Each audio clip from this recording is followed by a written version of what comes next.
Ciao amici, ne approfitto, visto che ho un bel po' di Caveco sulla scrivania, una bella invasione di penne stilografiche, ne approfitto per vedere insieme a voi un po' le differenze sostanziali in ordine di prezzo di queste penne stilografiche, vale a dire dai 13 euro all'incirca della Caveco Percheo, una delle mie preferite, detto per inciso, al centinaio di euro delle più costose, sempre rimanendo con il pennino in acciaio, si intende come Dia2 oppure Supra, che differenza c'è? Che cosa troviamo? Cosa guadagniamo? Ma anche, soprattutto, nell'aspetto dinamico. Allora cominciamo. La Percheo, plastica, resina, sì, qualche colorazione, un po' pastello, però insomma è chiaro che non c'è alcuno sforzo se non quello di darvi una penna stilografica, soprattutto con i pennini questi della serie calligrafica, straordinaria, un rapporto qualità-prezzo assolutamente inarrivabile,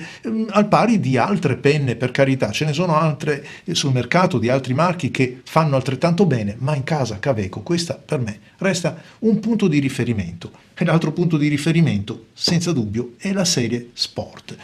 La Sport Classic, la Sport nelle sue edizioni, quelle un po' speciali, con delle belle colorazioni come questa che è la Ciano, oppure l'ultima che è uscita, l'ultima che è arrivata sul mercato è la Iridescent Pearl, questo colore iridescente che per l'appunto ricorda un po' le perle. La Caveco Sport nasce proprio per essere la penna degli sportivi, una penna leggera da mettere nel taschino e non accorgersi neanche un taschino, non della giacca, perché non ha nemmeno la clip, lo sportivo non aveva la giacca, ma nella tasca del pantaloncino da tennis, della tuta. Se volete la clip ve la comprate a parte. I pennini anche su questo modello sono dei pennini come per la Percheo che non sono sostituibili, non sono intercambiabili. In altre parole ve la comprate con una gradazione e con quella resta. Penna leggera, tutto fare, 20 euro, euro più, euro meno, difficile trovare di meglio e soprattutto è molto ambita dal collezionista che si affiglia un po' al brand Caveco perché come vedete c'è davvero un po' in tutte le salse, potremmo dire nel senso migliore del termine. Volete qualcosina di più? Si sale di prezzo e ci prendiamo la versione Sport, questa volta in alluminio, quella che viene contrassegnata col prefisso AL, per l'appunto alluminio. Sì, è la stessa identica penna, anche se toccandola e usandola non sembra, è una lontana parente perché questa impugnatura, questo fusto in metallo ne aumentano il peso ma anche la consistenza e a mio parere anche la qualità della scrittura, perché un pochettino di peso in più ci sta, la penna è piccola e quindi mi aiuta un pochettino a bilanciarla meglio. Questa poi è la versione Stonewashed, che è una di quelle che mi piace molto, non quanto la serie AC, quelle un misto con carbonio, con quelle simili carbonio diciamo, e l'alluminio colorato rosso arancione. Quelle sono ancora più belle, sempre nel mio gusto personale. Salendo appena con il prezzo, però ci portiamo già a ridosso dei 50 euro, che non sono pochi, troviamo la Lilliput, un altro classico, una delle prime penne che Caveco ha prodotto, risale addirittura al 1908, una penna estremamente piccola, estremamente elementare, semplice nella sua composizione, 3 pezzi, cappuccio, fusto e unità scrivente, né più né meno. Eccoli qua. Però una penna che, ecco, mi sono sporcato, se no non potrei chiamarmi Marco Chiari, una penna che però nella sua semplicità, vi dicevo, è un'altra icona, un altro pezzettino di storia, perché una penna così piccola, una penna che a volte io personalmente l'ho persa, lasciata in qualche tasca, in qualche taschino, perché la uso, me la porto dietro, la lascio lì, non mi ricordo di portarla poi nel cassetto quando torno a casa e poi farla a cercare dov'è, dove non è, perché è leggerissima, piccolissima, però molto controllabile. Una penna che, al contrario di tutte le altre che vi ho sempre detto non mi piace utilizzare con il cappuccio calzato, una volta che al cappuccio ne è stato dietro diventa una penna solida, di una lunghezza normale, simile a molte altre, quindi apprezzabile. Però ve l'ho detto, siamo in un segmento abbastanza combattuto perché la prossimità dei 50 euro ci apre un mondo di possibilità e di scelta. Nella stessa fascia di prezzo e accomunata dalla scelta del materiale è la Red, la Special Red. Questa è una penna molto ben realizzata, molto bella, fatta bene, c'è poco da dire. Si sente subito che si ha in mano, sembra un oggetto di precisione meccanica, e lo è in effetti per svariati motivi. Innanzitutto per la qualità di questo alluminio, della colorazione, della scritta, una scritta che è veramente fatta in maniera precisa, non si scolora, delle filettature, non dimentichiamo che qui andrà innestato il cappuccio, e soprattutto per questo anellino, questa guarnizione di gomma che smorza l'innesto, quindi l'avvitamento del cappuccio, lo rende morbido, piacevole, lo fa allineare perfettamente con la faccettatura di questa penna, anch'essa, come abbiamo detto per altre, con l'alimentazione a cartuccio o converter,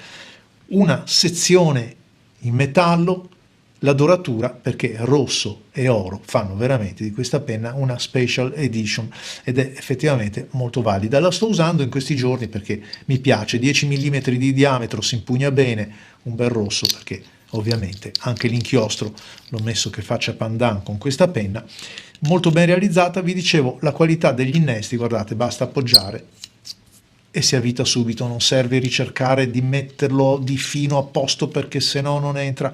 Queste sono cose che mi piacciono molto. Adesso saliamo un pochettino, ci portiamo verso gli 80 euro. Gli 80 euro significa avere una penna che deve scrivere bene, assolutamente, anche se ne spendo 10 o 20, ma deve essere anche un po' più bella di quello che mi aspetto spendendo meno.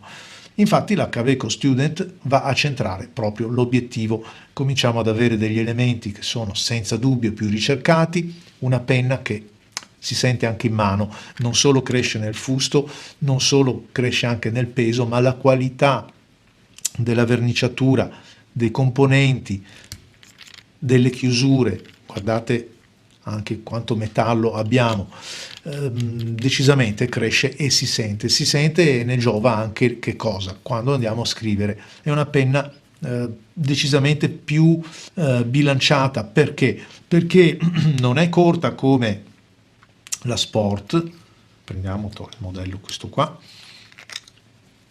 non è corta come la Sport, ma ha una sezione un pochettino, vedete, più ampia nel suo svolgimento rispetto per esempio a questa che è la Red oppure la Lilliput. Quindi anche la sensazione mentre si impugna è quella di avere una penna un pochettino più importante fra le dita. Questo ci aiuta anche quando andiamo a scrivere. Dello stesso tenore, quindi anche con una clip, come vedete, un fermaglio un po' più ricercato, dello stesso tenore ma alza ulteriormente l'asticella, è la Dia 2, una penna molto elegante, molto raffinata, una penna che prevede anche dei passaggi a mano nel suo completamento, perché ci sono più di una ventina di pezzi ad articolare a comporre la penna, molto bella. Questa penna, una penna che condivide il pennino con altri modelli che abbiamo visto e che vedremo fra poco, decisamente una bella penna, una penna che a me piace molto perché trovo che sia la più bilanciata fra tutte quelle che abbiamo visto fino adesso, anche quella un pochettino più elegante, più penna stilografica. Sarà questo nero che la rende particolarmente elegante, saranno tutti i richiami in questo metallo, anellini, verette, questa zigrinatura, insomma senza dubbio è una penna che si sente la sostanza. Certamente si paga di più. Possiamo scegliere di avere anche il pennino in oro e il prezzo ovviamente si alza. L'esemplare, questo qua, ha un pennino di serie talmente valido che difficilmente sentirei l'esigenza di salire ulteriormente. E poi c'è la Supra. La Supra è la penna in ottone, una penna che è veramente bizzarra anche a vederla, avrete visto la prova. Una penna in ottone, questa volta il pennino ha una dimensione diversa, cresce quindi anche la dimensione del pennino, quindi abbiamo un modo diverso di scrivere. Questo è un pennino extra fine, anche questo veramente molto valido. La caratteristica della Supra e che è una penna modulare. Il pennino, il cappuccio, come vedete, si innesta e ne fa una penna veramente lunga, non mi ci sta neanche inquadrata, un po' esagerata così, ma se vogliamo smontarla, tiriamo via questa parte, tiriamo via questa sezione, questo modulo che abbiamo, la rimontiamo così, in questa maniera diventa una penna che con il cappuccio avvitato nella parte finale per me è perfetta. Diventa una penna di una lunghezza abbastanza simile ad altre, appena più lunga, ma è anche vero che c'è un pennino, che è un pennino più importante. Anche in questo caso il caricamento è a cartuccia, però non nascondiamo che il peso è quello di un metallo. È ottone, è un metallo che comunque si fa sentire, quindi non è certo la penna per le lunghe sessioni di scrittura, nonostante sia un peso, come possiamo dire, diffuso omogeneamente lungo tutta il suo svolgimento, su tutta la lunghezza della penna, però certamente è un po' più affaticante. Abbiamo visto dunque come molte di queste penne condividano anche il pennino. È il caso per esempio della serie Sport alluminio, non la serie Sport in resina, quindi la serie Classic. La serie Sport, vi dicevo, alluminio, eccolo qua, la serie Lilliput, eccola qua, la serie, aspettate che non marchi perché se no non mi chiamo Marco Chiari, la serie Special Red, come questa, vedete i pennini sono tutti identici, anche la Kaweco Student, i pennini sono i medesimi. Cosa significa questo? Che posso, chiudo quelli che hanno la cartuccia dentro che se no mi si secca, che posso approfittare dell'offerta che c'è, delle opzioni, chiamiamoli così, che Kaweco ha ideato proprio per gli appassionati della scrittura. Sono dei pennini che vi ho mostrato già in altri video, usiamo quello dorato oggi, dei pennini premium, dei pennini che hanno una lavorazione ed una qualità superiore a quello standard, una finitura della punta che è rifinita meglio, quindi scrive meglio, scorre meglio, e infatti un po' l'intento che Kaweco ha voluto mettere in evidenza anche nella sua presentazione è proprio questo, cioè rendere ancora più amichevole la penna, più facile da usare, meno affaticante per chi la usa molto. Ma la bellezza, ed è il motivo per il quale vi mostro questo, è che magari posso comprarmi anche 2 o 3 modelli Kaweco e è facile sostituire il pennino, magari mi compro solo un pennino di quelli così più belli, nella gradazione che mi piace di più, però me lo posso spendere un po' su tutte le penne. Come vedete basta appena svitare, ve l'ho fatto vedere nel video dedicato, viene via il pennino, quello di serie, e non fate altro che innestare questo e montare quello premium. Così potete avere oltretutto una penna, per così dire, diversa, dato che c'è un pennino che senza dubbio è rifinito meglio. Non tutte le stilografiche Kaweco sono compatibili con questi pennini. Vi lascio la lista nella descrizione. Come vi ho detto vanno bene per la Student, la Dia, la Special Red, la Lilliput, la Kaweco Sport, ma solamente la serie in alluminio. Non vanno bene per esempio per la Supra oppure per tutta la serie Sport, quella in resina, quella come la Iridescent oppure la Classic. Beh, insomma, abbiamo visto in questa panoramica che ci spostiamo dai 15 ai 100 euro e cambiano le differenze di scrittura, cambiano le finiture della penna. E a voi quale piace di più? Me lo scrivete sotto nei commenti, qual è la vostra preferita, quella, o magari mi compro piuttosto 2 Kaweco Sport piuttosto che una Red, chi lo sa, lo lascio dire a voi tutti amici, grazie e un appuntamento ai prossimi video.